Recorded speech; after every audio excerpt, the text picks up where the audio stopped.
Morning, September 8th, is Sunday morning, the first Sunday of the football season.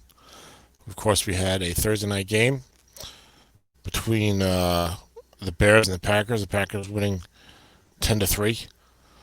A defensive type of game. And we're here doing a Strat 28 or S28. I like to say Strat 28. The S28 doesn't really roll off the tongue for me.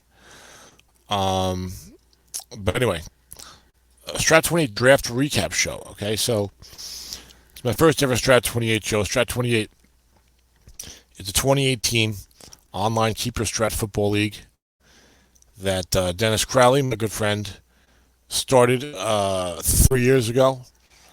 We wanted to do a league starting from scratch. We wanted to do a large league, almost full size compared to the NFL, but using all the modern rules. Dennis and I both play in Autumn Wind, which is a 30-team league, but they do not use the dump-off rule. They don't use the white dice 6 rule. So the rule set doesn't really fit the modern NFL that Dennis and I feel. And of course, Dennis and I play in the Somifa family of leagues, great family of leagues run by NFL Ed. And those leagues all play the white dice 6 and the dump-off rule. And of course, average defense, the draft league defense required for everyone in Somifa, whereas one plays the double counting. The Somifa leagues, that rule set just feels, when you play those games, it just feels like, a 2018 NFL football game. Dennis and I kind of like that environment. The Autumn Wind rules, the games they feel a lot different. Those guys over there, they like those rules because they're the traditional Strat rules. They're the old-fashioned rules. I guess some of those guys really hate the dump-off or whatever. The guys who run the league, Larry Davis, and all those other guys who have been around for a very long time. So that's the way that they like to do it over there. And there's a lot of leagues that play a lot of different ways. I love the large league, the very large league format and the GM challenges of a 30-team, or in this case, a 28-team league. So Dennis and I kicked this around, and he started it up and does a great job running it with a lot of help from Tyke, and I think from other people. So when we first started this league, I had wanted to make this like one of my prime leagues for my extracurricular activity, right? The guys in the Somifa family of leagues, and to some extent AW, but especially in the Somifa family of leagues, the guys know in Somifa and SSFA, which is the spring version of Somifa, I do mock drafts every year. I do a draft recap show live immediately after the draft every year. I do a very lengthy, everything I do is lengthy. Look at this introduction. I do a very lengthy season preview show every year, and I also will broadcast playoff games, hopefully the whole postseason for Somifa and for SSFA. And of course, Dennis broadcasts some playoff games, and Michael Reeves, who's a great guy, does a good job, also broadcasting playoff games in those leagues as well. I used to do some of that stuff with AW, have kind of gotten away from that, and in that league. But from the beginning, I wanted to do all that with Strat 28, but sort of halfway through the inaugural draft, maybe around 25, I just got a little burnt out on Strat that year, a couple of years ago, and they didn't do the draft recap, the inaugural draft recap would have been very difficult to do, but kind of would have been nice to do also. What we do now is we tape some of these shows. We don't do them live. We tape them and release them when it's the right time. Like if I did an S28 draft recap right after the S28 draft or after the first 5 rounds or something like that, I would have kept that private and put it in the can and then let it out after my Somifa draft, because I'm not trying to sound cocky or anything like that, but I do a lot of research and I do a lot of work on the young players.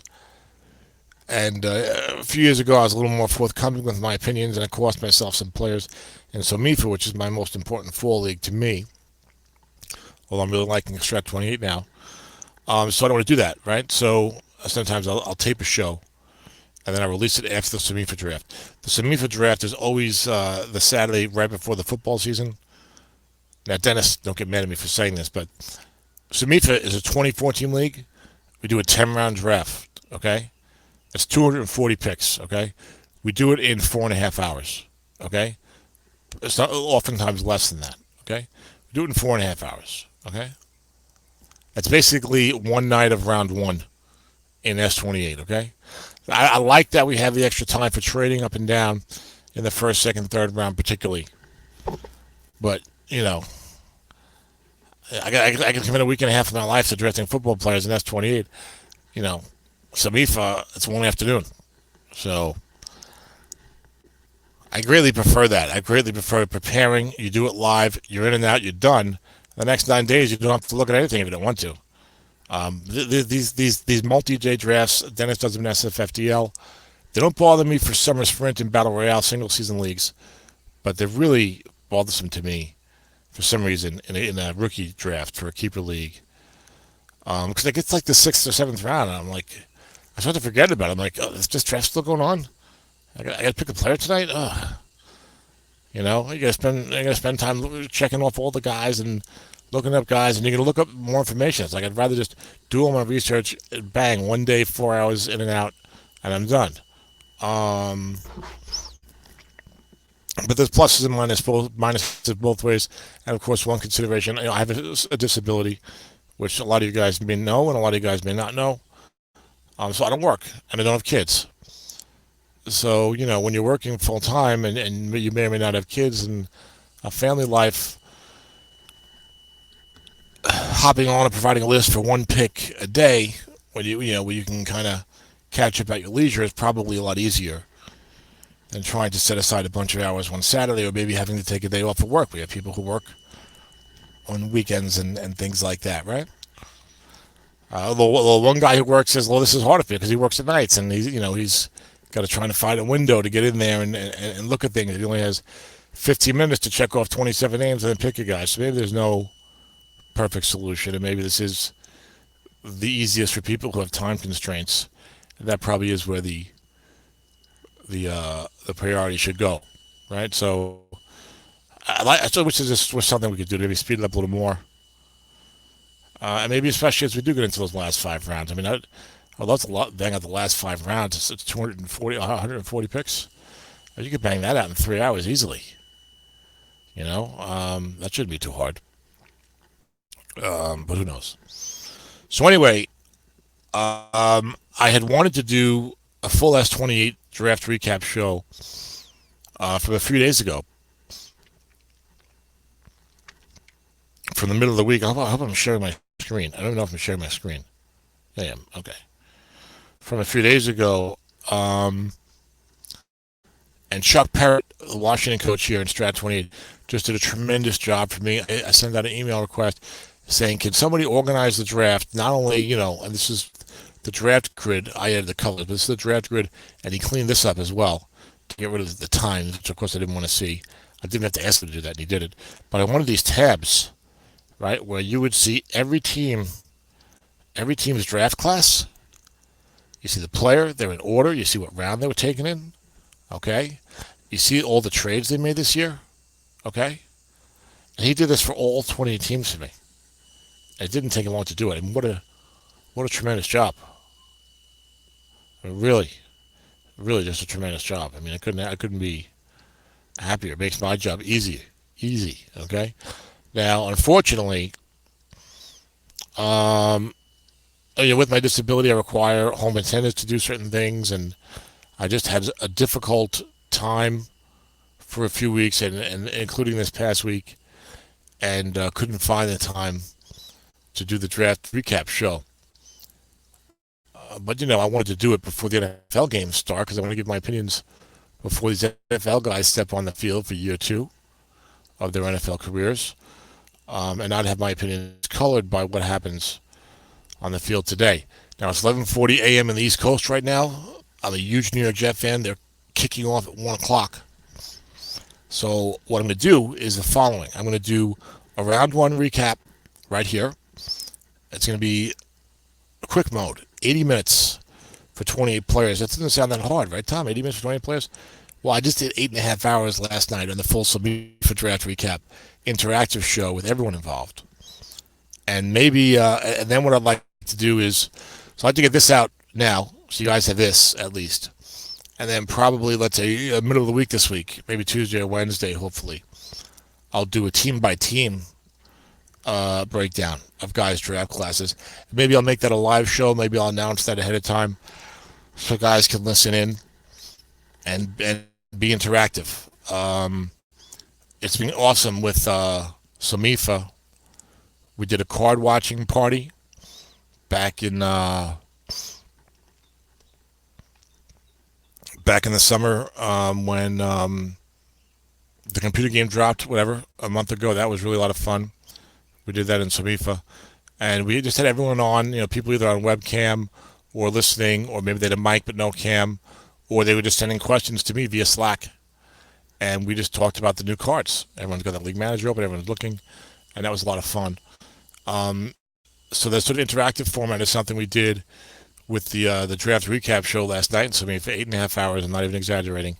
You can find it. It's on my YouTube channel, or it's also in the Samifa section of the Strat Forum. If you're not a Strat Forum regular visitor, you should be one. And you should go to the Strat 28 section, which is in the Dennis Crowley area of the forum. Let me find that. As you can see, why I have a hard time finishing my shows early. Strat Fan Forum Leagues, you see here? Dennis has got S28, SFF, RL, SFFDL. Dennis is a limited moderator in on the Strat Fan Forum. And like this section is here, there's a lot of things that go on in this section for Strat 28. You see the trade talk, you see team draft reviews with Joe Daly, who's a great league member. Did mock drafts, multiple mock drafts, a second round mock draft. Very involved and engaged with his franchise, the Eagles, I believe. And during the season, there'll be a recap section where you should post your box scores after you play a game, and you can do a little write up for the game. And I'm trying to get. So I'm making the effort this year to and to hopefully continue in the future to elevate Strat 28 up to one of my main primary leagues. Even though I don't play games in this league, I am the general manager of the Seahawks with my partner Dennis Crowley, and we've got a nice team that we like. Also, this is really a great group of guys. I mean, I looked at one of the reasons why I decided to do this. I was thinking about it, and this is what I had planned to do from the beginning of this league, and I didn't get to do it. But I just looked down the roster, the coaching roster, and I see Dan Thorauer, Jason Owens, Zeb Strong, Brian Roses, not Brian, Dr. Brian Fulham, Mike Roses, Dave Gabbard, great guy, Joe the Hammer, Kurt Rensliff, Mick Bouchon, that's what I'm going with, Mick, because I remember that even more easily, Butch Shamrock, John Madden, Jody, Ryan Pace, Del Van Dieven, the DVD, Nathan Baylor, Dan Morin, Jeff Bevier, Bradley Miller, Jersey Joe Golden, Aaron Underdunk, reigning Battle Royale champion, beat me in the Super Bowl, the aforementioned Joe Daly, Ron Martin, Paul Half Vankowitz, Lawrence Green, great coach and GM and guy, Dennis and me, partners, Michael Reeves, of course, great guy, Tyke and Nick, father and son, GM, head coach, operation, I believe, and Chuck Perrott, who just did this wonderful job with this spreadsheet. And I was like, as I went down this roster, I was like, man, these guys, this is such a great group of guys. Like all these guys, like I know them to some extent. They're like positive, upbeat, good guys. They've enjoyed anything extracurricular that's happened. I know some of these guys from Summer Esperanto Battle Royale. I know some of them from Samifa. I know a couple of them from More Than Wind. Probably no one, I guess, that I know just from More Than Wind. But I know them from the other leagues.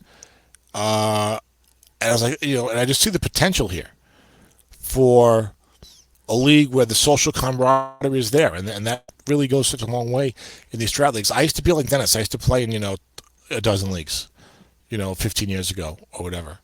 Maybe not that far back, but almost 15 years ago. And somewhere along the way, I just felt like, I'm just like getting burned out playing all these games. And Ed Carpenter's on the waiting list. He's a great general manager. We've got a waiting list here of 3. I know Ed fairly well, a little bit at least. Tom V is in one of the leagues. I don't think I play with him. Maybe Samsa. I don't know this Alec person yet. I think he's in SFFDL perhaps. But a great group of guys. Anyway, I decided I would cut back on the number of leagues I was playing in, but I would do more in each league. I cut down to like basically 3 leagues. So MIFA and AW in the fall and SSFA in the spring as keeper leagues. And then I do Summer Sprint. I participate in that. The Summer Retro Single Season Draft, which is a great league. A lot of you guys have been in that. And that's a league you can come in and out of year to year. And I sometimes do Battle Royale as well. And I started doing all this extracurricular stuff, the mock drafts, the season preview shows, the draft recap shows, broadcasting games. And I have a lot of fun with it. And it just really seems to elevate the social aspect of the league. And this league, this group of guys, I think we have tremendous potential for that type of thing. I just really see it, and I don't want to take advantage of it, and I want to promote it. And I think you guys will be a pretty responsive audience. So look for some of this type of stuff. And you could tell, like, this is a great group. We're hanging out in Slack, shooting the breeze about during the draft. The jokes are flowing back and forth and stuff like that. And I feel good about where this league can be. And a lot of really good GMs and some really fine coaches in here, of course, as well. So that's always good to get a competitive environment. And this rule set, the dump off with the white die 6 and then modern the game, and everyone having the average defense lends itself to a more balanced competitive environment. Now, 2018 league, a lot of times there's a lot of teams not going for the year, so it may feel a little top heavy at times. But in general, you're going to have a lot of games that are pretty competitive. The double counting in a large league is really where you start to see the disparity, because when you have a good, excellent defense, the guys who can't get to at least good, a lot of times they won't even really try that hard to compete, and instead they'll just always go for the future. But they want to win. It feels like you have about a third of the league is just totally going for the future every year. I go like 6 and 10. I'm drafting like 12th. I'm like, Autumn Wind is a good league too. It has its own way of doing things, and I don't want to speak badly about it. I'm in the league. I've been in the league for many years. I'm remaining in the league. I'm just talking. It's got its own. Like every league's got its own system and its own ways of doing things, and its own things that work, and its own pluses and minuses, or different considerations might be a better way to phrase that. And I like the average defense and the modern rule set. And I think it promotes parity while certainly allowing for differentiation. It's not like every team is going to be 8-8 in here, right? All right, so now I'm down to like 73 minutes before the Jet game kicks off, and you're gonna get a lightning version of my first round recap, and then you're gonna get a nice, sprawling, lengthy team-by-team version. Hopefully the middle of this week, maybe on a weeknight, I can do something like that.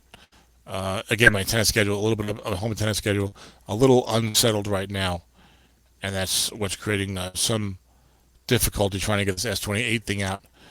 But I certainly wanted to do it. I mean, after Chuck especially did such a tremendous job for me. So this draft now is already a couple of weeks old. I don't remember when we started drafting, but it feels like about 3 or 4. It feels like a month ago. It was probably not quite a month ago, but maybe it was. Right? Whatever. It was pretty close. Andrew Luck was still a quarterback, healthy. Well, healthy maybe not, but I think he was still active. I could be wrong about that though. I'm not sure. Because I think that Mike Reeves, who has Andrew Luck here, has Andrew Luck here in Strat 28, was screwed by the time this draft started. So that would make this draft probably fewer than 17 days old. It feels like a little longer. I've been in 2 full drafts since then. Well, 1.5. What when we do 5 rounds the first day, and then we do another 5 rounds before week 2 of the NFL season. It'll be next Saturday. That's always interesting, especially when you have the 6th round pick, high 6th round picks. You're looking to see who did well in the NFL. Maybe some running back is getting playing time you weren't expecting, or whatever. So those 6th round picks on the win are actually more valuable than some of the 5s, and maybe even a late 4. But certainly than a 5, or rather an early 6 and on a win than a 5. So, odd system, like I said. Okay, so Paul Mankiewicz had the first pick in the draft after his team did not fare that well last year. I do have, you see, I did the year-by-year standings, and I did that big mock draft that was well received. And a few of you guys did mock drafts, which was great. Joe Daly followed up with a great round 2 mock draft. And these are the type of things you start to, see like a history for your team, which I really like that. And I tried to pay attention to that in the mock drafts, and a lot of guys liked that, and it was pretty well received. So Paul's LA Chargers, I talk about this, I can't even find his team. There they are, because I got them under San Diego. San Diego LA Chargers won 13-3, lost the Super Bowl in year 1. So if Dennis was here, he could time me. I need to do 60. I've had 70 minutes. So I got 28 players to talk about. So I've got like basically 2 minutes a player and change, and I always go over. So I should try and stick to 2 minutes a player. I need to sound the internal clock. And then Paul went 2-14 last year in a rebuilding team. A lot of things didn't go well long term for that first team. With Joe Flacco as one of his quarterbacks, maybe Eli Manning as well. Probably regrets not taking Phillip Rivers in that group. Paul's a huge Charger fan in the NFL. And of course, he's a great coach. And making the Super Bowl in that first year, I think, was an achievement. I think an overachievement for that club. That first year was interesting. And he lost to Joe Hammer with a very fine team that year. Won 14-2 and won the Super Bowl. And he was 4-12 last year. So you saw the two guys from the penthouse to the outhouse, but they know what they're doing, and they should be back in short order into playoff contention. So Paul takes Baker Mayfield number 1. We all like Baker Mayfield a lot. I just spent a lot of time talking about these players last night. But I think Baker is a guy. It's interesting. Like I spent so much time talking last year. I don't remember where we talked. I don't remember if it was in Slack or on the forum or wherever. But we was talking about Mitchell Trubisky with Joe Daly when he took him number 3 overall, and I didn't like that pick, of course. Which is just my opinion. But people were responding pretty strongly to that on both sides of the fence regarding whether or not Mr. Trubisky will be good or not. So we don't know for sure, of course, about any of these young players. But I'll tell you what I do, okay?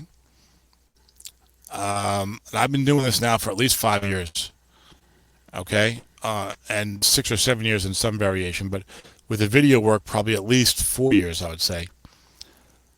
Basically, for every single player who's in the draft class,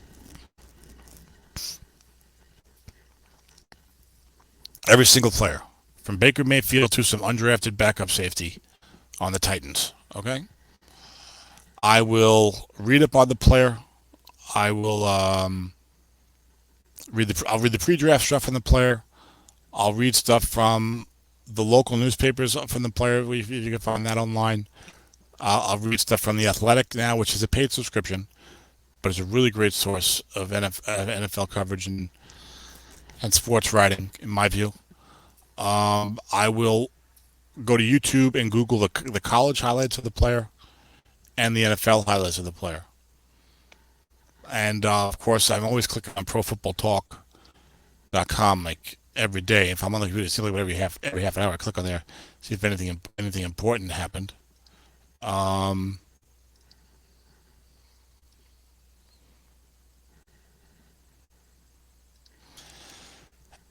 doing all that, looking at the pre-draft stuff from NFL.com has some stuff on that. Reading the local papers on the guy, reading the Athletic on the guy, reading any other general articles of the guy, looking at the guy's college video work, looking at the guy's NFL video work, of course, looking at the guy's Pro Football Focus grades, which I have here in this spreadsheet. Basically,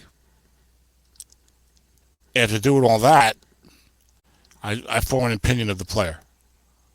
And I do that for every single rookie card, for every single player in every single draft class.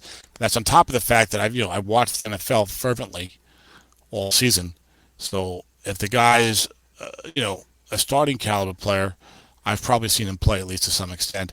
And I know, there's certain rookies are supposed to be doing certain things this year and stuff like that. So I do a lot of work, a lot of research to come up with my opinions on these players.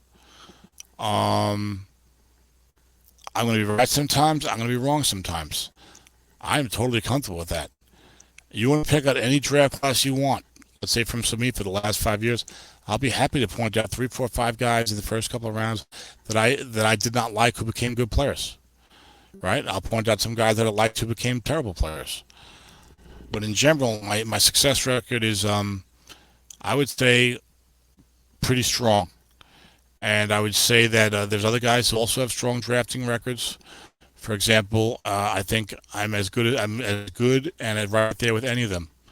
Where they would say with me, right? I've developed a reputation for being like the like the Mel Kiper or whoever of the Strat forum-based online Strat football community. So my opinions are coming from a place where I've done a lot of research. I've been doing this for quite a few years already. I've learned some things in my methodology over that time, and that's the opinion I'm giving you. And I'm human, and I'm going to be wrong. The NFL guys who do this for a living, whose jobs are on the line, are wrong, right? And Mitchell Trubisky was drafted well ahead of both Deshaun Watson and Patrick Mahomes. And whether or not Trubisky becomes a good quarterback, that certainly looks like a bad move right now, right? Would you rather have Mahomes, Watson, or Trubisky? Trubisky is a distant third in that group, whether you talk the NFL or college or Strat. Okay, so if you're looking for perfection, you're not going to find it here. Okay, what you're going to find is an informed opinion, my evaluations of the players, and why I feel certain ways about certain guys. I'm also known for being very critical, so you're not going to get any rose-colored glasses here. All right, and I unfortunately have a tendency, maybe a natural tendency, to be blunt. Maybe it's somewhat environmental. I'm a New York City guy, and we know that what our reputation has been like at times. But I have found, I grew up listening to talk radio, and I run this show kind of like a talk radio show. I'm going to give my opinion, but I have no problem being wrong. I have no problem with someone disagreeing with my opinion. Guys will disagree with me and be right sometimes. Guys will disagree with me and be wrong sometimes. All right, but I put a lot of work in, and I'm giving you an informed opinion, and and I think I do a pretty good job with this stuff, and that's been borne out so far on my rosters. For one thing, if you look at my teams, I'm mostly building through the draft, not through trades.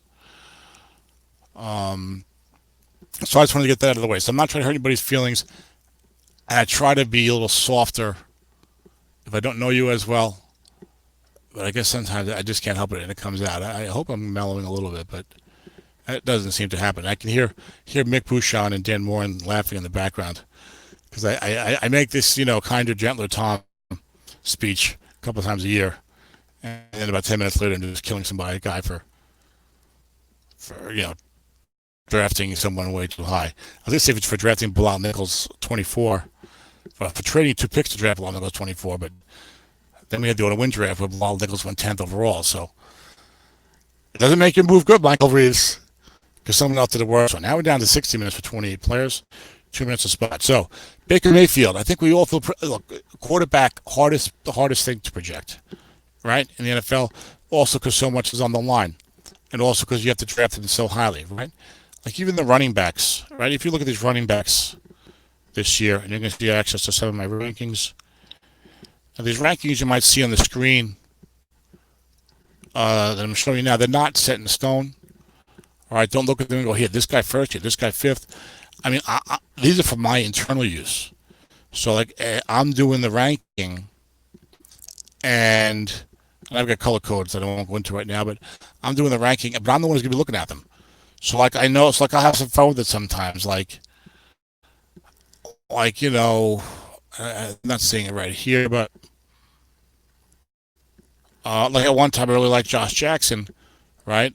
But then you go through the preseason articles and the off-season stuff, and you're seeing that he's not going to play for them. So I know, well, I'm not really taking Josh Jackson. He's actually going to be more down here somewhere, okay?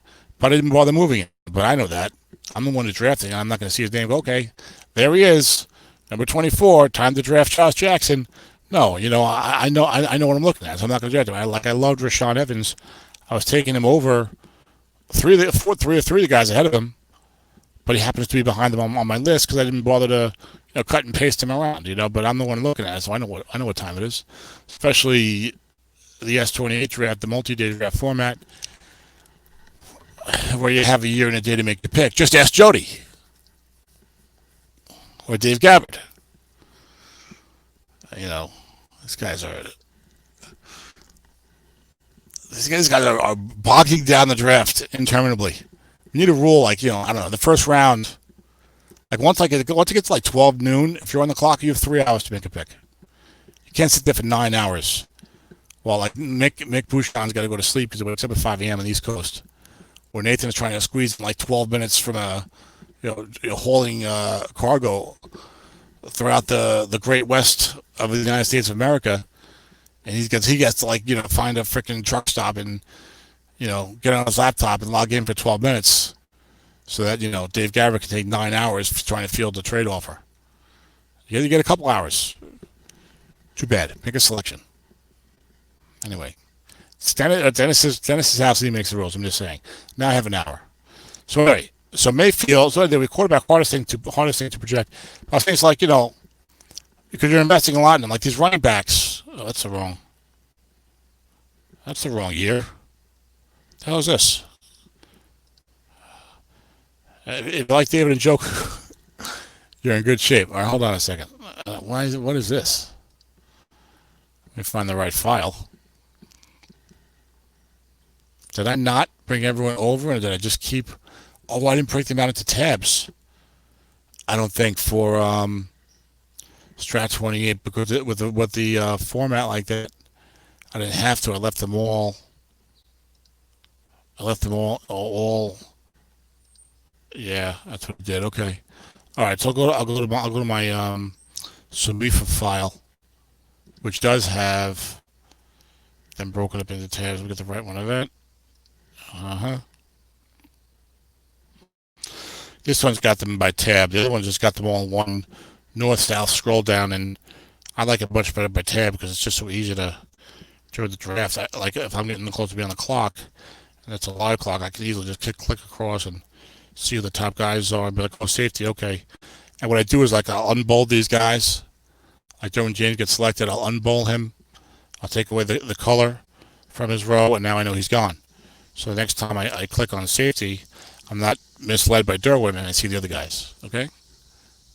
So I've got a little like unbolding and using colors. It makes it so easy to follow stuff if you're in a live quick draft, But anyway, so it's like the running backs. It's like okay,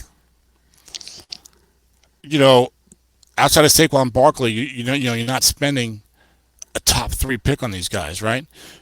Most of these guys, Sony Michel, Chris Carson, Phil Lindsay, they're going to be going mid to late first round in the 2018 league, okay? So if you miss on Chris Carson at number 18 overall, you don't feel it the way you do if you miss on a quarterback at number 2 and number 3 because you're trying to get your franchise quarterback, right? If you don't get there's no such thing as a franchise running back, okay? Just give it up. All right? It's not 1972. I forget that. It's not 1979. Walter Payton, Earl Campbell, O.J. Anderson, whatever. You're not going to have a franchise running back. Give up on the idea that that's what you're going to get in the draft. If you're lucky, you'll get that. But there's so much passing in the NFL right now that, you have to get like the right back in the right offensive system in the NFL. He's got to stay healthy and he's got to not be chunky. And running back card quality goes up and down year to year. So it's great to have a guy. I would still draft these guys. I love Saquon Barkley. I would absolutely love him. I would still draft him. I'd love to have him. I traded up to get him in Somifa before Andrew Luck retired, and I had to trade up one more spot to get Sam Darnold instead. So nothing wrong with drafting these guys, but just in your head, don't think that way. Don't think of, I'm not going to have the next. Even Adrian Peterson was chunky the last couple of years of his career. Jamal Charles was injured a lot. So just don't think I'm going to have this guy who's my workhorse the next, the next 7 or 8 years, and he's going to be good every year. He's going to be my bell cow. Don't even think that way. Just think like I need good running backs the same way I need good corners. And if you like the guy for the future, great, draft him. And I have no problem drafting running back side. Drafted Christian McCaffrey last year, number 15 overall on Somifa with a lousy card because I liked him a lot for the future. but it's another position, and you need the good cards to compete for the year. But just and it's good to end up having 3 or 4 of these guys, and hopefully a couple of guys come through. But you're gonna have to you have to draft your Philip Lindsay's and your Gus Edwardses at times, and other guys, Zach Zinner. That's what I released a couple years ago, and then he came back with a vengeance. Because Detroit was supposed to be releasing him. The guy is a doctor, is an MD. Like, well, Detroit releases him. He's a doctor. Is he gonna just retire from football and go become a doctor? Zach said, no, I'm gonna play some more football. So I think now back with a vengeance with a good card we could have used. So that was a mistake on my part. But hey, I feel like if you make the right move with the information you have at the time, and it's like you're making like a smart, logical decision, it's fine. Not everything's going to work out. You got to accept failure at times, right? In all things in life. So wise words from Tom. But anyway, but now quarterback, of course, is different, right? Franchise quarterbacks, they sure do exist. That's for sure. And if you have one, things are a lot easier. And if you don't have one, things are a hell of a lot harder. Okay, you can win without a franchise quarterback. Guys have won titles in the last 4 years in these online leagues with Jake Locker, with the rookie Mike Lennon card, with Brian Hoyer. Yes, it's true. In 24-plus signed team leagues, okay? But it's a lot easier if you got Drew Brees or Tom Brady or Aaron Rodgers or Matt Ryan or whomever, okay? Even if you have, a guy, who's lower than that level. A number 10 or 11 type of guy in the league, in the NFL. You get that consistency at that position for 10 to 12 years, and you could build the rest of your team around that guy if you want to make runs when he has a big year, whatever. But anyway, it's so important to get, and that's why, look, any young quarterback who looks good is going to go real high. I mean, is there a draft this year where Mayfield and Darnold were not going in the top 3? And Darnold didn't even have great stats, right? A little bit of an up and down rookie season, but everyone's taking him in the top 3. Everyone. It's not like when Trubisky was in the draft last year. A lot of leagues he was going later. Same with Jared Goff when he was in the draft after that horrible rookie season. So, if you need a franchise quarterback and you're in the top 3 and there's a quarterback there, you're going to take him. And if you need a franchise quarterback and there's guys you like in the top 2 or 3, you might trade up a whole lot to get them because they're expensive to trade for. So franchise quarterback is a different animal, and it is a big deal. It's also the hardest to predict. So there's a lot of weight on those selections, which is maybe why I spent so much time on Trubisky last year compared to, Marshawn Lattimore, who was one of the picks who would go immediately after that, or Myles Garrett, who we all loved, of course. So, having said all that,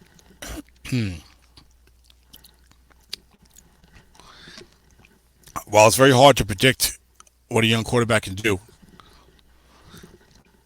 you're always going to look for whatever piece of information you can. You don't want information overload, but you want to get good information.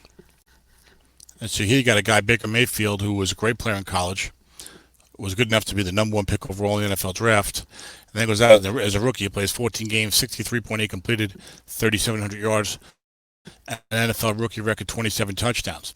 And if you watched, when Mayfield was on the field, he looked pretty good. Is he going to be great? I don't know, but I think he's going to be at least pretty good. I wish he was a little bigger. But you franchise quarterback, you take him. He's pretty much consensus. Like, okay, I don't believe in can't miss. There's no such thing as a can't miss. Todd McShay said that. I think it was Aaron Curry. I think was the Seahawk linebacker who everyone loved. Was a big deal coming out of college. Was I think the number 4 pick overall, became a bust. And McShay said that was when he learned there was no such thing as a can't miss. For him, it was Aaron Murray. I just take it as truth. There's no such thing as a can't miss. So Baker's not a can't miss, but he's pretty good. And if you need a franchise quarterback and he's there, you take him and you go and say, okay, let's see what happens. Now, I don't worry about is the guy going to be great? Is the guy going to win multiple MVPs? Is he going to have a top 3 card every year? Some guys are into that. I could care less. I just want a guy who's at least pretty good, be at least okay, and start for 10, 12 years, and I'll build the rest of my team, and I'll coach my team, and I think I'll have success, and I'll compete for championships that way. Mayfield, I think, certainly can be a perennial top 5 NFL quarterback once he gets going. He reminds me a little bit of Drew Brees. I love how quickly he processes information. For a rookie, to me, I was so impressed last year. I have not seen a rookie quarterback do this, and a lot of them have taken the field and played pretty well in the last few years. He was so quick to go through his progressions, and then when he saw something he liked, pull the trigger. I have not seen any other rookie quarterback in the last 3 or 4 years do that at all. Much less close to him, do that at all. And you never saw him standing back there like staring at that receiver, going, "Well, what is he doing?" You never saw him going, "Get rid of the football," like you would if he was a Jet. You know, so all that stuff that is so hard to gauge ahead of time, he does that without a problem. It's natural for him. He just go bing, bing, bing through his progressions. He sees something he likes, he pulls the trigger. Very, very impressed with all that. He's got good accuracy and enough arm strength, which is overrated arm strength. Almost all these NFL guys. If you're drafted as a quarterback in the first round of the NFL, you generally have very good arm strength. Even Daniel Jones, they're saying, was throwing the ball with more zip in camp than people were anticipating. He could be an exception. You get your Chad Penningtons every now and then. And Baker Mayfield doesn't have the arm strength of Josh Allen, but he's got a lot of other stuff that Josh Allen doesn't have. Right? The accuracy, foremost among them. So that stuff is much more important. Arm strength is overrated. You just need the arm strength to be at least good enough. And Baker's is certainly good enough. So I've got him on wind. And if I traded up for him in Samifa, Paul takes him over here.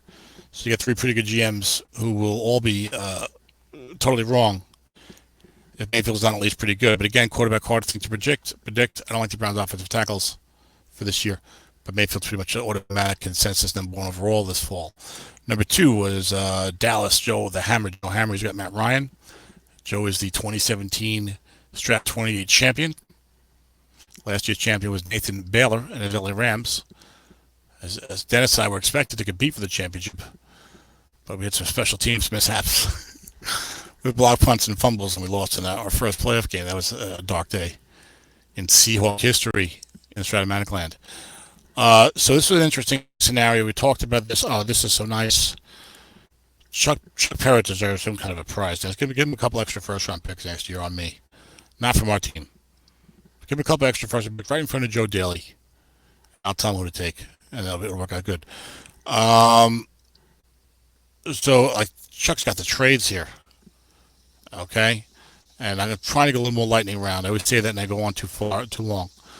But Joe has got Matt Ryan. Joe is got some professional scouting expertise with the Kansas City Royals, I believe, in baseball, and he really likes Barkley's curveball. No, that's not what it is.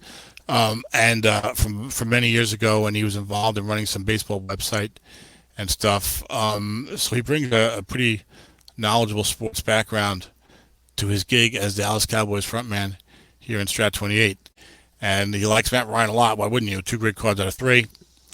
And Chuck's even using some fancy spreadsheet work, and I feel good for him. Okay, with references and the VLOOKUP function. And Joe decided, like I read the mock draft, look, Barkley's a great player. I know he's a great player. I don't care what the card looks like. I feel the same way about Barkley. I don't care what this card looks like.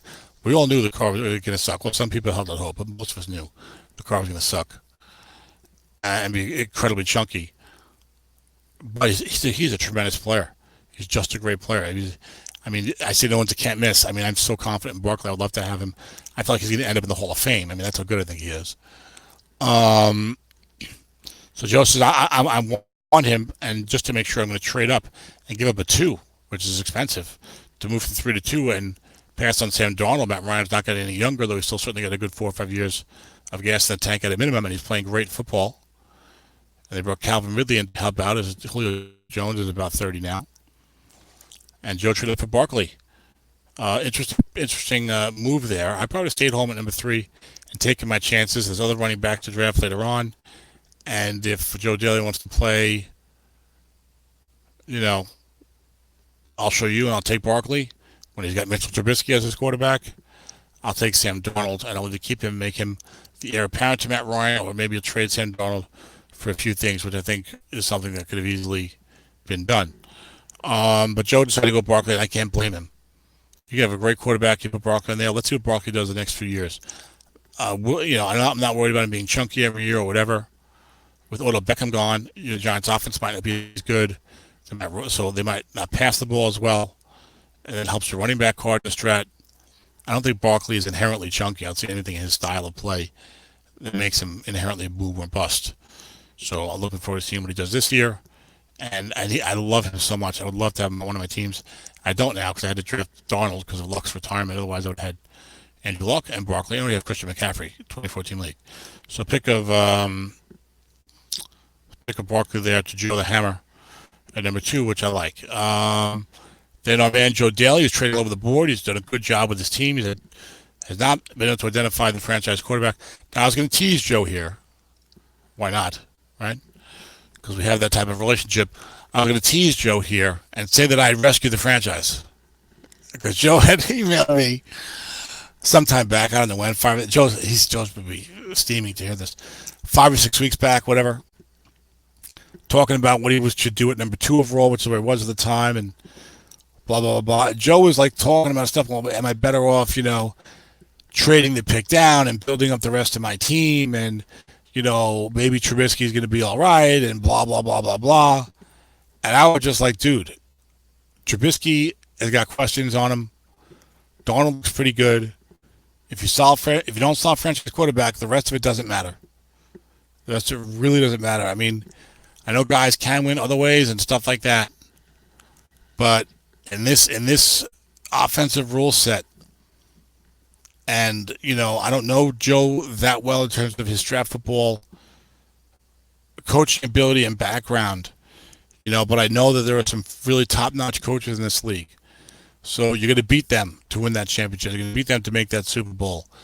And unless you know, and Joe should know this about himself, just like each of us should know it about ourselves, unless you know that you are a really, really good coach, you're probably not going to be that guy who brings Jake Locker to a championship in Stratomatic. You're probably not going to be that guy who brings, the 23rd ranked quarterback card in the set to the championship in this league. So if you know you're that guy, then that's fine. Build the rest of your team. Plug in whatever stopgap you want. Cody Kessler, knock yourself out. If you're not that guy, get yourself a real quarterback. Okay? Because you're probably not going to be able to overcome your inferior quarterback with superior coaching. All right? And guys can get much better as coaches. But look, as the NFL guys, it's a little easier when you got, when you have like a nice solid quarterback back there, as opposed to, when you're floundering like the Colts did when Peyton Manning was injured that year, right? I mean, you're talking about a team going for the AFC Championship game every year. Manning misses 1 year, they win like 2 games. You can say what you want to suck for luck, but they sucked without Manning. So I was going to tease Joe and say I saved the franchise just like I did with Michael Reeves last year when I made sure that he knew, Michael, talk to David Will and want to win. Michael's at number 3. He's like, I guess I'll take Trubisky. You need a quarterback. Michael, no, please. Talk to David Will at number 2. I know David Will likes to trade down. Give him something small. Move to number 2. Get Patrick Mahomes. You'll be good to go with Andy Reid and Patrick Mahomes. Don't get into the Trubisky business. Michael contacted David Will. Deal was done within 24 hours. A couple of 4th-round picks. And Michael gets Patrick Mahomes instead of Mitchell Trubisky. You're welcome, Michael. I'm the franchise saver, Dennis. The guys are going to hate me for doing this. I'm being cocky and condescending. We're having fun with these two guys. The franchise saver, Dennis. I did it for Michael Reeves. So now I did Joe Daly a favor this year. Emailed Joe.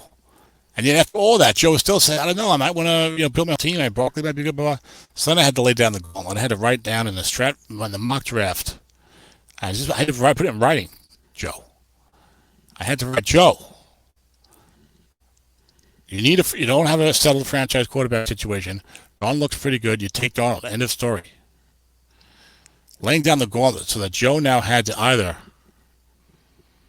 publicly go against Tom. Tom's version of him building his franchise and trade down, or simply just select Sam Darnold, who I don't think is great, but I think is at least pretty good. So I like to tease Joe. I'm a little bit and say that I forced his hand into drafting Darnold. I saved the franchise. I did it again. Saved Michael Reeves from Mitchell Trubisky. I saved 2 guys from Mitchell Trubisky. Saved Michael Reeves from Mitchell Trubisky. Saved Joe Daly from Mitchell Trubisky by steering him towards Sam Darnold with a public declaration over here in the over here over here in the first round of the mock draft of Strat 28, making it clear that it would not be a good move to pass on Darnold. Now Darnold is interesting, and Joe went out of his way to message me after he took Darnold to say, "I did not take him because you said so." Sure thing, Joe. I understand. I got all those emails, but Joe's gonna be so angry when he hears this. But anyway, Sam Darnold. I'm a Jet fan, of course, but I'm the opposite of a homer. In other words, I don't want players on my team just because they're NFL Jets. If anything, the Jets usually aren't very good, so I'd rather not have Jets on my strat team. I've never drafted a guy because he's a Jet. There have been Jets that I would have been happy to have on my team. I would have been happy to draft Leonard Williams at the right spot. Certainly Jamal Adams, who I have on my spring team, I'd be happy to have. You know, there's some other players I don't mind. Chris Herndon, I think, is a good-looking young tight end. I wouldn't mind having him. That's about it. I don't know. Well, Quentin Williams maybe next year. Nathan Shepard I kind of like, but he ended up on the roster bubble. But not like Dennis, who just drafted 3 Seahawks in the 5th round of Samifa yesterday. I don't have that type of mentality, and I really hate the idea of having Sam Darnold on one of my strat teams as the franchise quarterback, and he is, because I feel like I'm just asking to double my misery, and which will be starting in 39 minutes. But trust, I'm trying to look at Darnold objectively. This is by the same account. I wouldn't want to dismiss having him on my team just because he's on the Jets. But I think Darnold looked pretty good last year. I've said this before. It kind of reminds me a little bit of Sonny Jurgensen. He's kind of a big, goofy guy with that grin and like this kind of slingshot style of throwing, which wouldn't seem like it would be good. Like it would be kind of a slow little release, but Sam seems to make it work. A lot of positive reports about him. PFF liked what he did a lot when he came back from injury late last year and played 4 really good games down the stretch. And that's the type of thing. Like everything needs to be taken in context. Like if somebody said, "Oh, this guy played 4 good games down the stretch," who cares? It's like, well, no. The number 3 pick in the NFL draft, who is a quarterback that some people thought should have been the number 1 pick in the NFL draft, had 4 good games down the stretch, right? His last 4 games of the year, by PFF's advanced metrics, which they don't always go by for quarterbacks and skill players. But whatever, you're taking the information and choosing to do with it what you will. But he looked pretty good for the whole season. He had 4 good games down the stretch. All you heard all offseason was positive reports about Sam Darnold. Now, nobody was getting carried away. Nobody was saying Darnold's going to win the MVP or he's going to throw 45 touchdowns or 5,000 yards. Just, boy, Darnold looks really good. Looks like the Jets have got their long-term quarterback, and that's good enough for me. Is he going to be a top 5 quarterback in the league? I don't know. Is he going to be more of a number 14 quarterback in the league every year? I don't know. I feel pretty confident that Sam will be between a number 9 and 19 quarterback in the NFL pretty much every year for his career. He could be a bust, but if you don't have your franchise quarterback situation settled and Sam Darnold is there, Mayfield's gone, and Sam Darnold's there, you have to take him. You have to. This is not a Trubisky situation where there was reason to be concerned. And Trubisky might still be good. He had a better second year than I thought he was going to have. I know he was terrible opening night, but look, that's one night. I know I'm not big on Trubisky, but let's see a little more, I guess, before we send him out to pasture. But I'm not a big Trubisky fan. We all know that. But it's not Josh Allen where he's got accuracy problems. It's not Lamar Jackson where you're not really sure what you're getting, right? It's not Josh Rosen, who's really learning how to handle an NFL clipboard ably down there in Miami on the sideline for Ryan Fitzpatrick. So we'll see what Darnold can do, but I think he'll be at least pretty good for his career, and that's good enough for me. So a good pick by Joe to stay home and not trade down and get himself a better opportunity to have a franchise quarterback. That's the other thing is Darnold looks pretty good. Trubisky maybe a little shaky, but you feel better that at least one of them will come through. Now, that doesn't mean that you should just collect potential quarterbacks willy-nilly. I'm not a multi-quarterback system guy. I don't mind having more than one quarterback, but what I really want is one good quarterback. Dennis has Russell Wilson. You think he's worried about who his backup quarterback is? Now, Paul will draft quarterbacks all day long as well. He's another one, like Tim Bollier. But, if I have Baker Mayfield, you know what? I have my quarterback. I don't need a two-quarterback system if I have Baker Mayfield. Dennis doesn't need a two-quarterback system. He's got Russell Wilson. Joe the Hammer doesn't need a two-quarterback system. He's got Matt Ryan. If your one quarterback is good enough, you don't need a second quarterback. If your one quarterback is not that good and there's another good guy there, well, maybe you should think about taking him. That's what we had here. So then we move on to Jacksonville. Ryan Pace with Darius Leonard, the Indianapolis Colts outside linebacker, and how a team has had their fortunes changed, like the Colts in the last 2 weeks, with Andrew Luck's unexpected retirement. I think Jacoby Brissett's a decent player. I was kind of intrigued by him when he came out of college. I was surprised the Patriots traded him, which was a red flag. But then he played okay for the Colts when Luck was hurt a couple of years ago. So Brissett might be okay. But, I mean, look, I don't think the Colts are a Super Bowl contender anymore, which I think they were before. It's a big difference between Andrew and Jacoby. Even though I think Jacoby might be okay this year. You may be looking for a Tyrod Taylor type of situation for him. I've got 35 minutes for 25 selections. I have to admit, and I'm not, look, you gotta realize this, guys. Okay? Please listen. Please try to listen to what I actually say. All right? Don't just, guy, like if I say anything that's not positive, guys say, oh, Tom doesn't like this guy. It's not that I don't like a guy. I'm just giving you some specific information. Like I always tell this story. Like when Ronald Darby was a rookie, he was a 5 corner. And everyone thought he was like the corner to get that draft. And people had him top 10 in all those draft classes.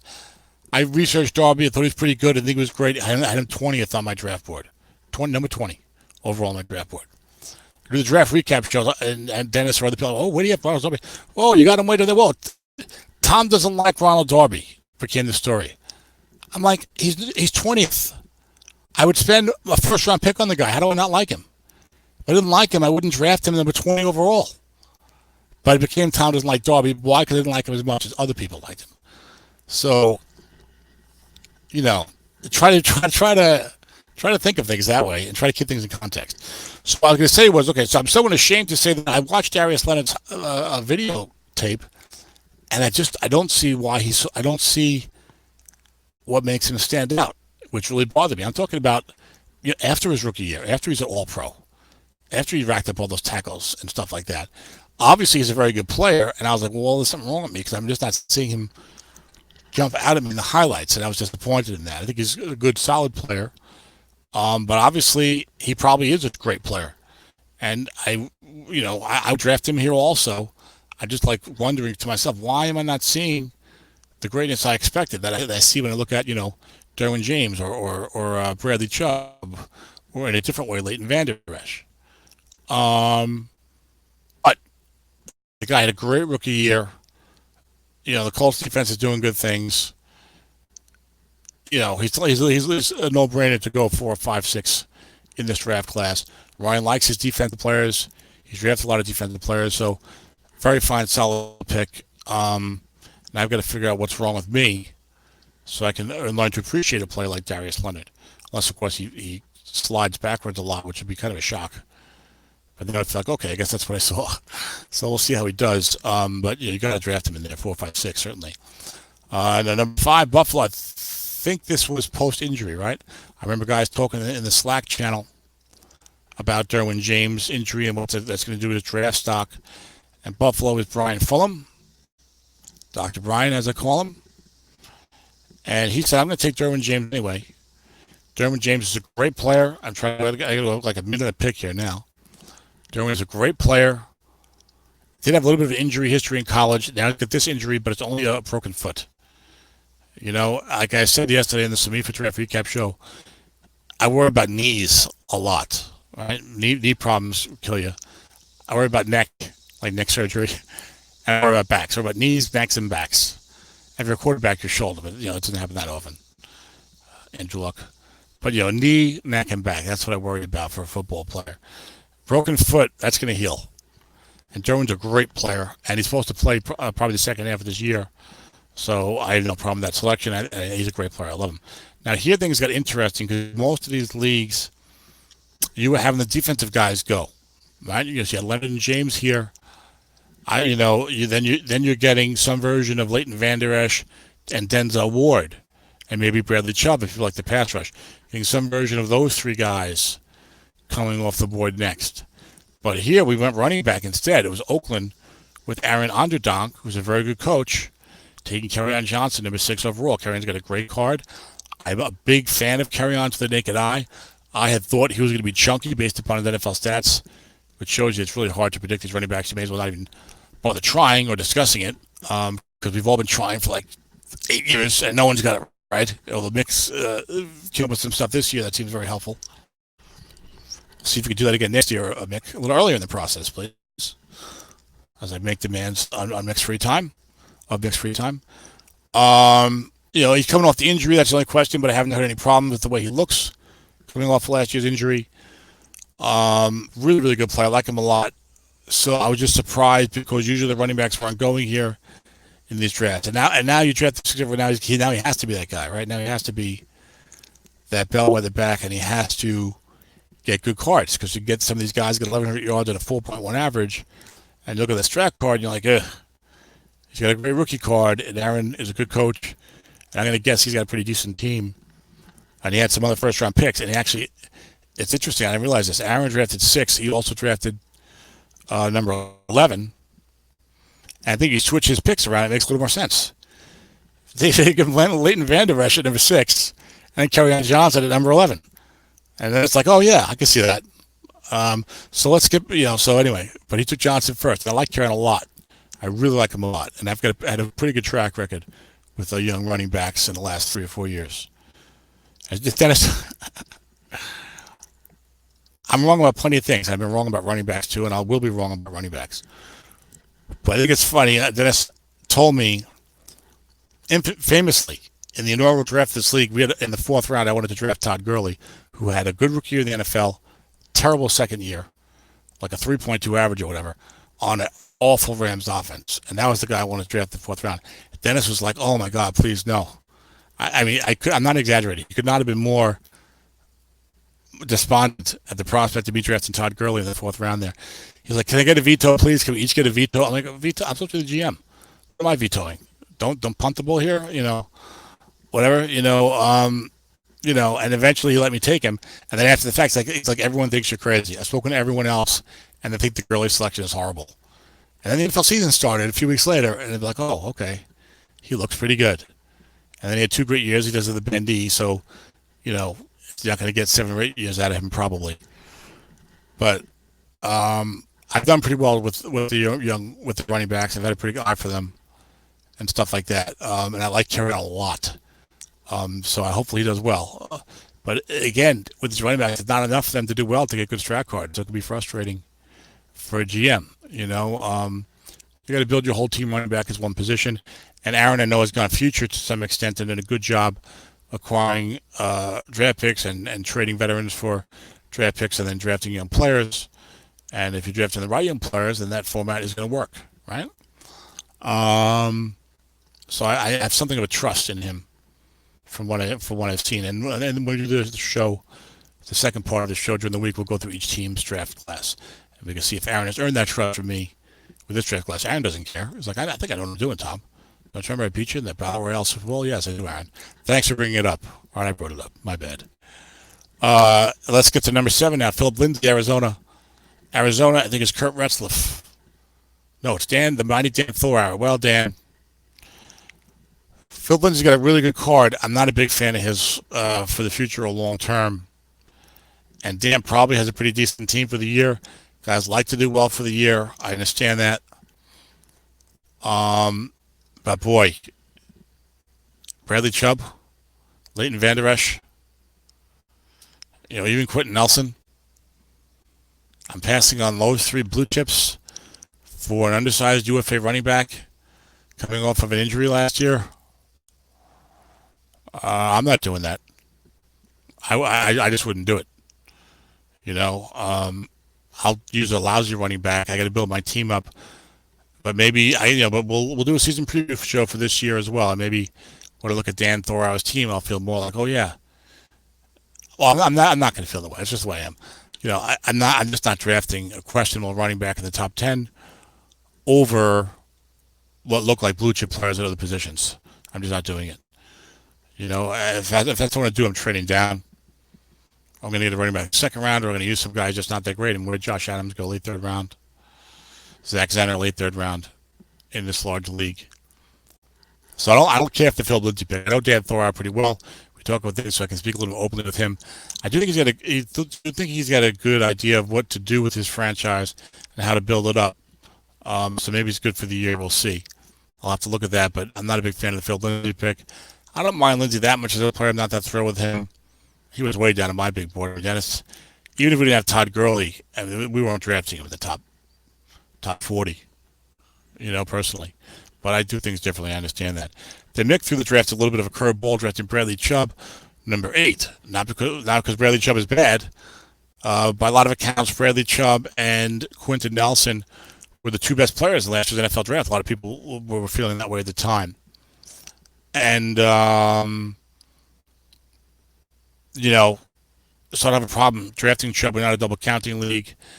Interesting, because the league is so large, the dominant player should be even better. So if you have a great pass rusher, he should be even doing better with sacks in this league, because the guard blocking him is not going to be as good. The blocking back blocking him is not going to be as good. He can do more damage. Okay, so going pass rush heavy in a larger league like this might be a better strategy than it is in some of the smaller leagues, even a 2014 league. 2014 league, from my own experience, Dennis and I can tell you, you get deep in the playoffs, you're going to run into a wall of sevens. You're going into a guy's like 4 sevens and a 5. And now your pass rush is being heavily negated. You put everybody all the time to have a good chance at it, and you're opening yourself up for flat passing and draw plays and stuff like that. It can still work, but it's hard, much harder to pull off. Like that size. I think going pass rush having like this side can work. Now we do play, of course, the wide die 6, which is a great equalizer, of course, and to some extent the 3 wide can be, especially in conjunction with the wide die 6. So a little bit of a curveball, but no problem. That Chubb is a great player. We know that. Chubb is going to be a 12 to 20 sack guy on a regular basis in the NFL. He already had a good amount last year. And Strat has started giving these outside linebackers 4s against the pass this year. The best guys, Khalil Mack and Von Miller, getting 5s. Last year they're giving these guys 0s. We don't know which way Strat's going to go. But I don't have a problem with the pick. If someone tells me I want Chubb because he's a dominant pass rusher, I'm going to pass on Leighton Vander Esch, who's a 2-way linebacker that doesn't rush the quarterback, and I don't want Quentin Nelson because he's only a guard. I don't have a problem with that. And Ron Martin and Dan Moore certainly didn't have a problem with it in terms of philosophy, endorsing that philosophy. They're two defensive-minded guys. I think Dan was really hoping to get Bradley Chubb at number 10. Dan loves the pass rush. Ron Martin, number 9, took Denzel Ward. Number 4 pick of the draft, small, fast. He's not really small. Slight, maybe. He's like 6 foot, 180 something, whatever. I'm not sure. But, he's not particularly stout looking, at least as a rookie he was. And these guys tend to bulk up a lot after the rookie year when they see, the 26-year-old men they're going against who are already been working out for 5 years in a row. And it's like, damn, this guy's like a number 2 receiver. And he's like, as strong as hell, and I'm trying to cover him. It's going to be tough. At the very least, you could try to get pushed around on the sweeps. You got Quincy Enunwa blocking you. Denzel Ward, $180 something soaking wet, and you got 6'2", 235 Quincy Enunwa just pushing you around on every sweep for Isaiah Crowell before the Jets get rid of him. So you'll see guys bulk up for things like that. No one likes getting pushed around in the football field or anywhere in life. So Denzel, he's had some minor hamstring tweaks, which bother me for a fast guy. I know he's supposed to be really good. I know he's the 4th pick of the draft. You had the PFF grade, you got the rookie 5. There's just something, I don't know what it is. Something that makes me feel like I don't mind Denzel, but he's definitely not in that Jalen Ramsey mode. Or that guy that I feel like totally confident, super duper number 1 lockdown corner. I can't complain about someone drafting him though. To some extent, I was talking about this last night, to some extent, Jair Alexander has almost a little more upside. He's not as consistent as Denzel, but I saw him flash, I think, more of that quote-unquote shutdown corner capability than Denzel Ward. But you still have to draft Ward first because he got the draft pedigree, and he played the whole season. But to some extent, I wouldn't mind having been a few slots lower if I could pick up another pick and maybe getting Jair Alexander. But in a lot of these leagues, Alexander is going right after Ward, so you really can't corner. And corners are super valuable. You want corner 5s plus if you're going for the year. You want corner fives plus. It can be difficult, very difficult otherwise. In these, again, we're talking these particular leagues with the modern rule set, right? Draft league defensive cards, dump off, white die six. You want corner fives or better if you're trying to go farther for the year. Quentin Nelson, number 10 overall to Dan Morin. Kudos to Dan Morin for this pick. Dan's a defensive guy. I know he would like to get Bradley Chubb. But look, Quentin Nelson, I told you about Bradley Chubb before, one of the two best players probably in the draft last year, regardless of position. A lot of people felt, I love drafting offensive linemen who look really good. And this guy is the bluest of blue chips. I mean, everyone just like, oh yeah, from day one, oh yeah, Quentin Nelson. Write it down. He's great. And he does it. He goes out there, he makes the Pro Bowl team, he gets a 6-7 from Strat. I know he's only a guard. It's not that exciting. We do play the dump off, so those you get a bunch of sevens and a decent quarterback. You can throw a lot of passes, short pass, dump off, and win a lot of games. Right? Plus, you can throw your flat passing, of course, with the white die six. And guys are going to get past all day, so if any kind of running game, you're also in good shape. So the pass blocking does help, one player at a time. And you draft a great offensive lineman and plug him in for 10, 12 years. If the guy looks really good, I like that. I mean, Quentin Nelson is pretty much the Joe Thomas of guards right now. All right, no questions about him, just like there was a Joe Thomas way back when he was in the draft. So kudos to Dan for taking this guy and maybe not trying to get too crazy or unnecessarily creative, because Dan is a very creative GM and likes to move up and down the board and get picks and target players. So kudos to him for taking the Quentin Nelson, the safe pick. I love safe picks. See, like a guy like Joe Daly doesn't know me that well. I say all these opinions, I say all these things. You might think, oh, Tom wants to look like a genie, wants to make this pick that no one would make, and the guy works out great. No, not at all. I am 100% the opposite. I want a safe, sound pick. Please, give me Quentin Nelson. Give me Deron Payne. I like Jonathan Allen. I want a safe, reliable player who looks good. I don't want to take a chance on somebody, my first-round pick. I want a reliable, good player. What do I want to take a chance for? That doesn't sound very wise to me, Sometimes you can't help but take a chance, but, I'm just saying, I like safe, reliable players all day long. What I try and do is I try to eliminate the question marks, right, from these players. And the guys who look the most solid and safe, those will be the guys you find me drafting, in the first round. Sometimes those guys are different than other guys. Identify because I do usually more research with the video stuff, particularly, and stuff like that. And I've learned to trust my own eyes after many years ago not trusting them and missing on some really good players like Maurice Jones-Drew, who I passed on because I can't take him. He was a second-round pick, and everyone will think I'm stupid. So instead I took like Vince Young. How stupid does that look? So, okay. Moving on. Quentin Nelson, great safe pick. Back to Aaron Onderdonk at number 11. He had the order backwards. I like Leighton Vander Esch a lot. I really like Leighton Vander Esch. 6'4", 256. Runs real well. You don't get a linebacker his size who runs like that and can move in and cover in against the pass the way he can very often. I see sixes in his pass coverage future. There's a lot of Cowboy fans in the locker room section of the draft forum. After last year's NFL draft, I looked at highlights of Leighton from Boise State. I said, boy, this guy looks really good. And I posted that in the locker room section at that time. And Byron and Dan Patterson were glad to hear it. And Leighton came out and had a really good rookie year. I see sixes in pass coverage, which are gold. You want corner fives, but oh my God, if you can get a line, especially an outside linebacker, 6 against the pass in a white die 6 league, it makes playing defense a lot easier.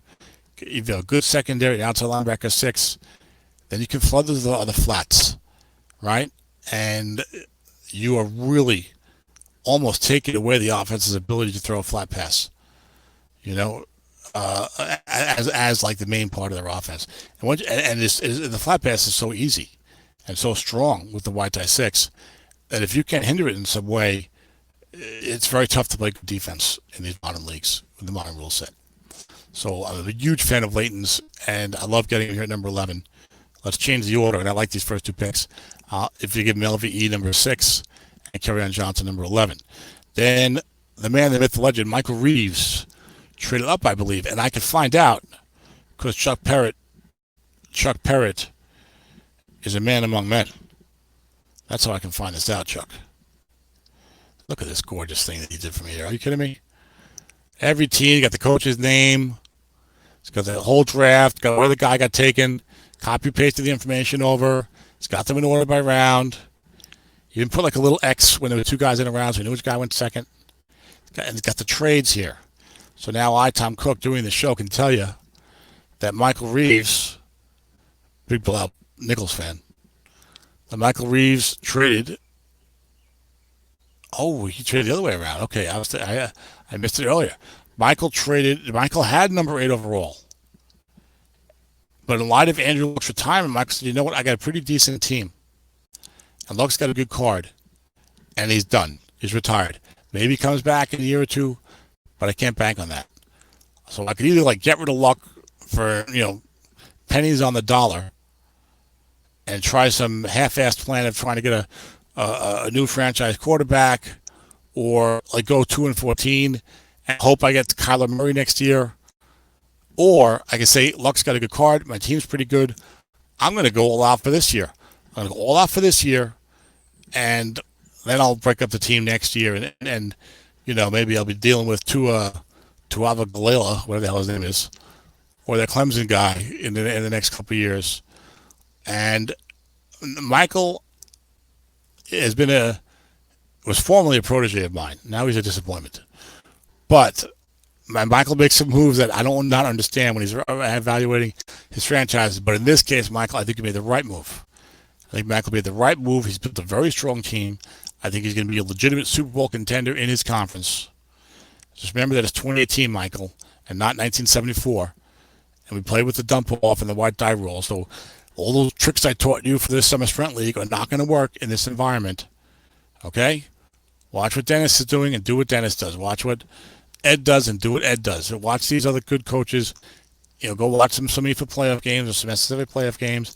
And see how they run their offense. You can't run it the way you run your SFA offense because you go nowhere except home in defeat. Okay? Do yourself a favor because they're a real good club, and that conference, this team could make the Super Bowl. So Michael traded down from 8 to 12 to pick up Adrian Peterson. He's got a decent card. It's chunky, but it's a 28-team league.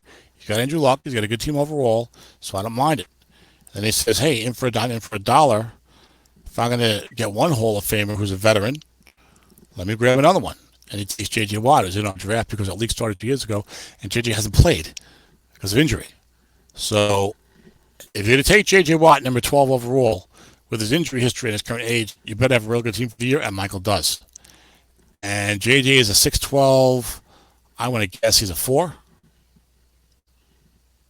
See, if Bradley Miller was listening, of course this is private, so I can't listen, but if Bradley Miller was listening, he'd be slacking me some of these bits of information. 6'12", has a bad year for blocking back, so that 3 helps a little bit.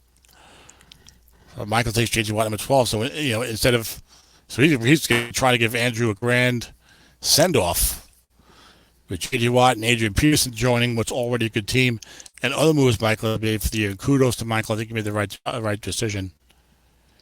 And this team will have a real good year this year, and then he'll blow it up. I think that's better for this particular franchise. Every situation is different. You got to gauge your situation properly. But I think it's the right move for this particular franchise at this time, with Andrew retiring unexpectedly so close to the draft.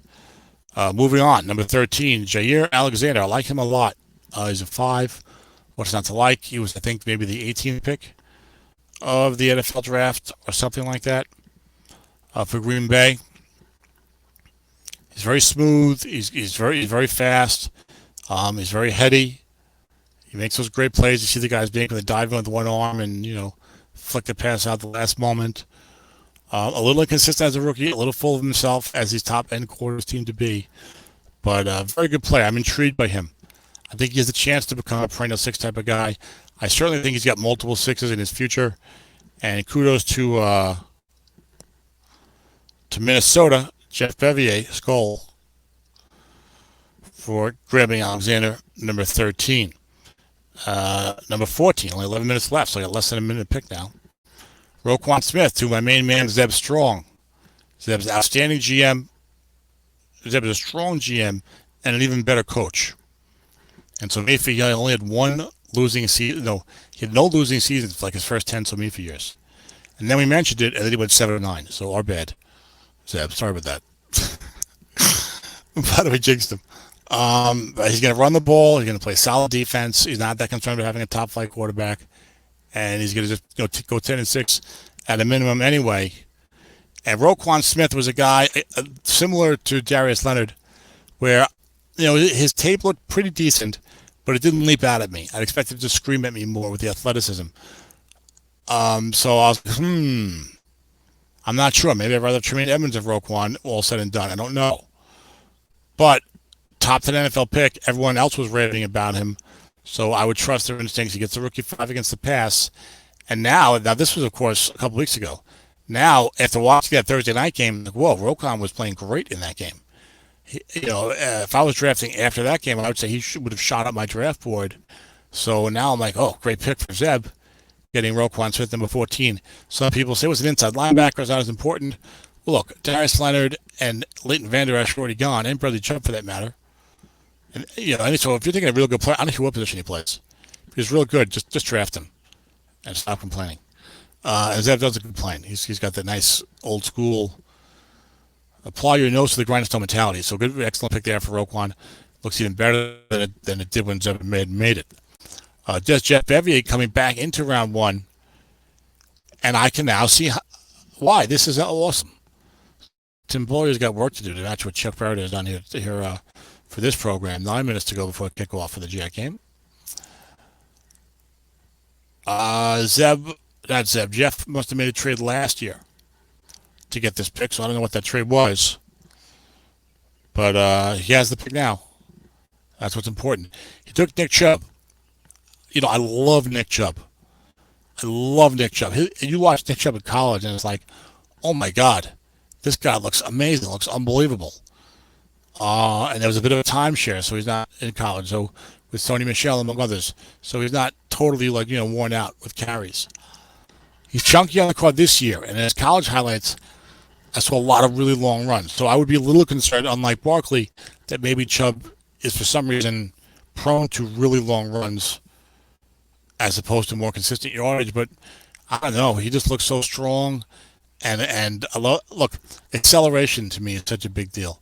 People talk about speed. I want acceleration. Your 40 time isn't as important to me as how quickly you get to your top speed, presuming you have some good speed. Get through the hole fast. So acceleration, football is all about, doing stuff in a 5 to 10 yard space for the most part, and sometimes smaller. That's acceleration, not top speed. It's great if you have both, Tyreek Hill, but not everyone's Tyreek Hill, right? So I love his acceleration. I love the violence he runs with, the aggression he runs with. He's also shiftier than you think. He's also got pretty good top speed. He looks like old-fashioned, like really good running back. I would love to get him on one of my teams. I'm not in love with the card 100%. I'm slightly concerned he could be chunky by nature, but I would still take my chances on him. I don't mind this here. And what's nice is that Jeff had 2 ones and got a strong corner with the other one. And look, and also this, we talked about running backs, 28-team league, it can be hard to find running backs in a 28-team league. So, even getting a guy who's a full-time NFL back, that helps. It does help. If the guy, even if the guy only has like a straight 4.1 average and not a great card, at least you have a guy. You're not desperate right off the bat. So the style in this league is going to be different than any other league. It's going to be unique. There is no other league that plays this rule set that has this many teams. So you're gonna find teams with unusual situations. You might find a team going for the Super Bowl, and they're really good all around, but maybe their running backs aren't that great. So you're gonna find things like that. You're gonna find warts. All right. So moving on to Jesse Bates, number 16. Among the safeties, there was a few safeties here, of course. I'll do more of this in the big show because we're gonna close this show in a few minutes. But I had the safeties. I had Derwin James and one, of course. Now, Minka Fitzpatrick is listed here for me. And to me, it depends on where your team is going. More future-oriented Minka. But I love Justin Reed. Now, nothing against Jesse Bates. I think he's a fine safety, athletic guy. I probably would have taken him over Terrell Edmonds. You can't really go by that. Like I said, these are more like internal things. Sometimes a guy just gets sorted because he happened to be higher in the draft. So I did a sort by that. And that's where he came ahead of him. I would have drafted Jesse Bates ahead of him. With the naked eye, I think Jesse Bates is a fine player. I just really, really like Justin Reed. So if I wanted a safety 5 for me, the guy I would take was Justin Reed. Of course, not worried too much about the NFL third round pedigree versus late two. I'm basing that on a video assessment, of course. They're both good players. I really, really like Justin Reed. I think he is a better player long term. I don't mind Jesse Bates, but it's a personal view. Malik Hooker, number 17. Got some injuries in the background. Goes to Houston. I said Chicago was Brad Lane. Chicago was Mike Roses. I had the wrong league. My bad, Mike. Okay? Sorry about that. Houston was John Madden. John Madden's a tremendous GM. I've been some finesse with him for many years. He's pretty much he's about the best drafter you're going to come across. Drafts better than me. So John knows what he's doing. So John takes Malik Hooker. Dennis should feel good about that because Dennis got him in some yesterday. Malik was a first-round pick the year before in 2017, but missed most of his rookie year with injury. Had no card. That's why he's in this draft. Had an injury in college as well, I believe. But he played real well for the Colts last year. Don't have a problem with the pick because of the injury ding. I would have taken him a little lower down. I have to take Justin Reed over Malik Hooker with the first-round pedigree because then you got to justify it. I might have done that, but John Madden can do no wrong in my view. So if John says it's good enough for me. New England Patriots, number 18. That's Bradley Miller, I believe. No Brad Lane in this league. That's Bradley Miller. And Bradley took Justin Reed, number 18, who I like a lot. Happened to be the last 5 on the board at that position. Those 2 guys went well before Minkah Fitzpatrick, who lasted to selection 31 out of the first round to Jersey Joe's Giants. Minka's only at 4, but for the long term, I love Minkah. And I had him above these guys, including Justin Reed, who I also like. So nice pick there, I think, for Bradley Miller. Number 19 is the Green Bay Packers. Is that Butch? That's Butch Schrammick, and he went running back for the year. I think I talked about moving up. We were trying to get to Ron Payne. Dennis and I have Steve McClendon, who's not exactly youthful. And I liked Ron Payne a lot, and we were trying to trade up to get him. Couldn't make it happen. Weren't offering a fortune either, I got to admit. Butch said, I need the running back, so we took Chris Carson. Ron Payne would have been perfect for our team. But Butch took Chris Carson. Carson got a decent card. The guest right card's not that good. Dennis is not a big fan of it. I think Carson is a pretty good running back, but I'm not that thrilled with him. At that point, I don't think it's a bad pick there, really. But my personal view, I'm not sure I liked any of those other running backs there. Once Saquon, Carrion, and Nick Chubb were gone. What's his name, though? Butch said I think he feels like he needed a running back for the year. Butch usually has a pretty decent team, so he probably feels like, look, I need a running back here to be a playoff-type team. And Butch, in a lot of leagues, gives you a 10-6, 11-5 season. So that's probably why he went in that direction. Again, we came in with Todd Gurley, so we're not really as hungry for a running back. 2018 league, you need the running back. That's the other thing. Like we told the franchise quarterback, if you do have some running backs who are good or can acquire them outside the draft, the running backs in the draft might go higher in this league because it's 28 teams and it's not double counting. And you might see some slippage of some other players, like a Will Hernandez or a Mark Andrews or a Minkah Fitzpatrick. And maybe you're going to do a little better for yourself. Or Jonathan Allen. Hello, nurse, at 37 to Dennis and I. So that's just another thing to consider. Maybe some good players will slip as guys gobble up running backs when they're a good running back card in the draft because it's a 28-team league, and you need running backs. So Butch goes for Carson. Carson's not bad in the NFL, but some substantial injury history. He missed a whole year of college, I believe. And remember, he missed most of his 2017 NFL season. So that's 2 major injuries in the last 4 years or so. And that, of course, is concerning when dealing with a running back. I think they were both injuries. Not that, but he's an extremely physical runner, so he might get hit with more contact. So I think what we're going to do here is 1 o'clock, about to be. The Jets are going to kick off. We're going to stop this show right now. After selection 19 in the first round, I got going with it, okay? I'll continue with it in a couple of days, and we'll also segue right into the team-by-team version, in which I go down and review each team's collection of draft picks for the draft. And I'll make this part 1, the other will be part 2, and this one will be made public in a few minutes here after I square myself away with the Jet game. And I'll send this out to you guys too for your listening pleasure and viewing pleasure. And I hope I added myself to the stream. Yeah, I added myself to the stream, of course. I learned that lesson from Dennis, of course. He learned it the hard way and taught me it. I'll send this out for you guys to listen to, and I'll try to do a live show for the rest of it. So maybe we get some feedback and some interaction and guys and stuff like that. Not an 8-hour extravaganza, certainly not during a weeknight. But we'll get going. Maybe we'll do a few parts. Maybe we'll do a couple hours Tuesday night, a couple hours Wednesday night, something like that. We'll see how it goes. But thanks for listening, guys. Hope you enjoyed this Strat 28. We've got this league going. We've got mock drafts from several guys. I did my own big mock draft. We all enjoyed all the Slack talk during the multi-day draft. Now you're getting my first Strat 28 draft recap show. There's some good write-ups on the forum for Strat 28. You are going to get a season preview show from yours truly, probably with Dennis Crowley as my guest, and and you'll be getting the whole 9 yards from Tom in this league. So I hope you enjoy it. All right, guys. I'll talk to you later. Take care. Bye bye.